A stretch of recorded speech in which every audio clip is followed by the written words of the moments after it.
యూకేలో immigration crack down serious గా జరుగుతుంది. ప్రతిరోజు కూడా చాలా రైడ్స్ అయితే జరుగుతున్నాయి. షాపుల్లో, వాటిలలో, హోటల్స్ లో ఇమిగ్రేషన్ రైడ్స్ చేస్తున్నారు. తర్వాత ఎవరెవరైతే ఈ బైక్లు నడుపుతూ ఉంటారు కదా, మన డెలివరీ డ్రైవర్స్ ఉంటారు కదా, యాక్చువల్ గా చాలా మంది స్టూడెంట్స్ ఏంటంటే డెలివరీ డ్రైవర్స్ కి పని చేస్తున్నారు. వాళ్ళు కూడా చెయ్యకూడదు, రూల్ ప్రకారం అదేంటంటే సెల్ఫ్ ఎంప్లాయిడ్ కంపెనీ పెట్టుకొని రిజిస్టర్ చేసుకుని చేసుకోవాలి.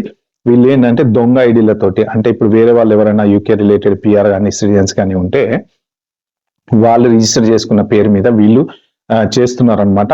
యాక్చువల్ గా అలా చాలా మందిని పట్టుకుని అడుగుతున్నారు. సో స్పీడ్ లిమిట్లు బైకులకు ఉన్నాయా లేవా చెక్ చేస్తున్నారు. వాళ్ళు కనుక ఇల్లీగల్ అని తెలిస్తే పంపించేస్తున్నారు.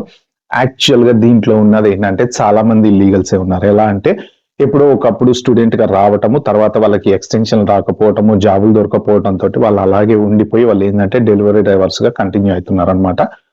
But at the same time across the UK spread అయిపోయారు. అన్ని ఏరియాలలోకి వెళ్ళిపోయి ఏదో ఒక మూల, ఏదో ఒక ఆఫ్లైషన్ షాప్ లోనో లేకపోతే ఎక్కడో కిరాణా కొట్టులోనో ఏవో ఉంటాయి కదా చిన్న చిన్న క్యాష్ ఇన్ హ్యాండ్ జాబులు, తెలిసినోడని వాడని వీడని క్యాష్ ఇన్ హ్యాండ్ జాబులు ఇస్తూ వీళ్ళు అలాగే ఎక్కడో మొత్తం స్ప్రెడ్ అయిపోయి కొన్ని చోట్ల అయితే ఉంటున్నారు అనమాట.